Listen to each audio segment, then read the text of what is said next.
এগুলোদের সাবান তৈরি করে, শ্যাম্পু তৈরি করে, মানে বিভিন্ন তৈরি করে আর কি। আমরা যে সাবানগুলো গায়ে মাখি মানে শরীরে ব্যবহার করি সেই সাবান তৈরি হয়। হচ্ছে সেই সাবান।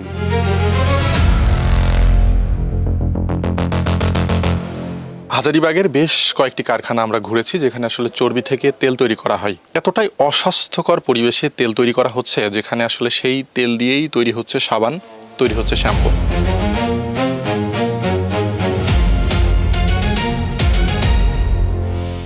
এটাতে আমরা তেল তৈরি করে দিই।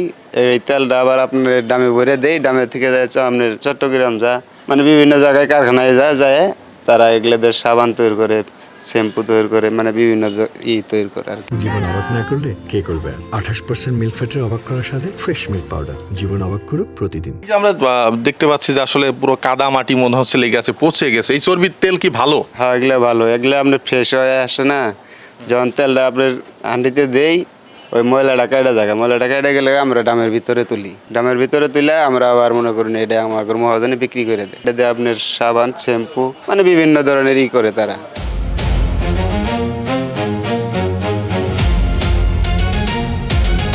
কথা বলছিলাম আসলে এই কারখানার যিনি একজন শ্রমিক রয়েছে তার সঙ্গে। পাশেই দেখতে পাচ্ছেন একদম গরু ছাগলের যে চর্বিগুলো আছে মিক্স বলা যায়, এই চর্বি দিয়েই মূলত যে নামি দামি ব্র্যান্ডের সাবান রয়েছে মার্কেটে সেই সাবানগুলোই তৈরি করে থাকেন তারা। এবং তারা যেমনটি বলছেন যে এই চর্বি আনার পর এখানে 2 থেকে 3 দিন এখানে পড়ে থাকে, পোকামাকড় ধরে গিয়েছে। আমরা যদি একটু দেখানোর চেষ্টা করি আপনাদেরকে, পুরো চর্বিতেই কিন্তু আপনারা দেখতে পারবেন পোকা আছে, কালো হয়ে গিয়েছে, পচা দুর্গন্ধ বের হচ্ছে। এই চর্বির তেলগুলো তারা এখান থেকে বিক্রি করে দেয় এবং বড় বড় যে কারখানাগুলো রয়েছে, দেশের নামি দামি যে সাবানের কোম্পানিগুলো রয়েছে, তারা এইখান থেকেই তেল সংগ্রহ করেন তাদের কাছ থেকে। যদি একটু দেখানোর চেষ্টা করি, আমার পাশেই রয়েছে ড্রাম ভর্তি চর্বি। আসলে দেখতে পাচ্ছেন প্রত্যেকটি চর্বি কিন্তু পচে গিয়েছে, এত পরিমাণ গন্ধ ছড়াচ্ছে এবং এখানে মাছি এবং পোকা লেগে আছে চর্বির সাথে। এবং প্রত্যেকটা ড্রামে কিন্তু চর্বি রয়েছে। এখানে যে ড্রামগুলো আপনারা দেখছেন প্রত্যেকটি ড্রামের চর্বি রয়েছে এবং ড্রামের মধ্যে যদি দেখানোর চেষ্টা করি পচা দুর্গন্ধযুক্ত চর্বি, এই চর্বি থেকেই তৈরি হচ্ছে সাবান এবং শ্যাম্পু। মূলত যদি একটু দেখানোর চেষ্টা করি যে আসলে আমরা যে সাবানগুলো ব্যবহার করে থাকি সেই সাবানগুলো এই তেল এবং এই চর্বি থেকেই মূলত তৈরি হয়। এবং আরও একটি ড্রাম দেখছেন যে চর্বি গলানোর পরে শেষ যে অংশটা হয় কাঁচামাল সাবানের, সেই কাঁচামালটা মূলত এই ড্রামে রাখা রয়েছে।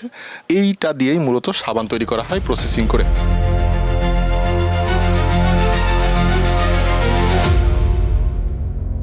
এগুলা আপনার গ্রাম অঞ্চল থেকে আপনার এই যে লোকেরা নিয়ে আসে, তাদের কাছ থেকে আঙ্গুর মহাজনে কিনে নেয়। আপনি 60 টাকা, 50 টাকা, 70 টাকা কেজি কিনে নেওয়ার পরে এগুলা আমার মহাজন আবার আমাদের আসছে, আমরা এলাম কারিগর, আমরা আবার এই আগুনে দিয়ে এই হাঁডির ভিতরে থেকে তেল তৈরি করে ডামের ভিতরে ভরার পরে আপনার এই মহাজনের পরে এক গাড়ি হইলে পাঠাই দেয়। এইখান থেকেই এই চর্বিগুলো দিয়েই মূলত চর্বির তেল দিয়ে সাবান তৈরি করা হয়। এই সাবানগুলো আবার আমি, আপনি বা অন্য কেউ এইগুলো কিন্তু আমরা দিন শেষে ব্যবহার করছি আমাদের দৈনন্দিন জীবনে।